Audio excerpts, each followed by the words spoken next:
श्री स्वामी समर्थ. मी आहे स्वाती आणि स्वागत आहे तुमचं स्वास टेस्टी किचनमध्ये, जिथे चव आहे, आठवणी आहेत आणि प्रत्येक घासात घरगुती प्रेम आहे.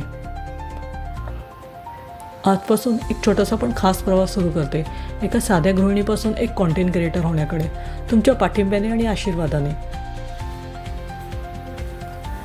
या चॅनलवर तुम्हाला मिळतील पारंपरिक आणि नवीन रेसिपीज, तसेच नवशिक्यांसाठी अगदी सोप्या पद्धतीने बनवता येतील अशा रेसिपीज, अगदी आपल्या स्वयंपाकघरासारख्या. चला तर मग सुरुवात गोड असावी म्हणतात ना, तर आजची रेसिपी आहे रव्याचा शिरा.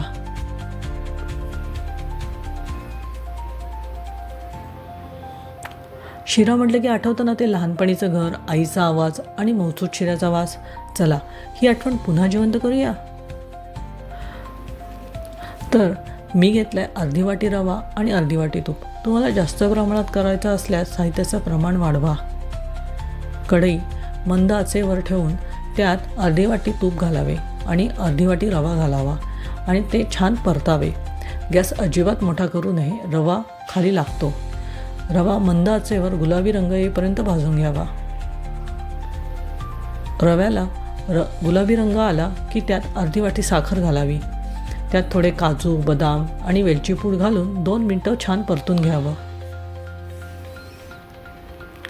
त्यानंतर रव्याच्या दुप्पट प्रमाणात गरम केलेलं दूध हळूहळू घालावं आणि ढवळत राहावं. थोडा वेळ तसंच शिजू द्यावे. दुधाला उकळी आली की वरून झाकण ठेवून 10 मिनटं वाफ काढा.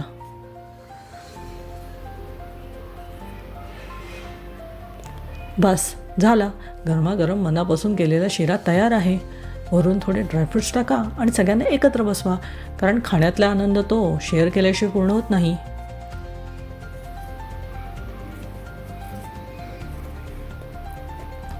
हा होता पहिला पदार्थ, पहिलं पाऊल. आता असंच भेटत राहूया अशाच खास आणि नवनवीन रेसिपीसह. तुमचं प्रेम हवं आहे, तुमचं फीडबॅक हवं आहे. कमेंटमध्ये तुमचं मत नक्की लिहा. आणि हां, आपले 2 शॉर्ट्स व्हिडिओ या चॅनलवर आलेले आहेत, हे नक्की बघायला विसरू नका. आणि हो, चॅनल लाईक, शेअर आणि सबस्क्राईब करायला विसरू नका. पुन्हा भेटू स्वास टेस्टी किचनमध्ये चविष्टेच्या नव्या सफरीसह.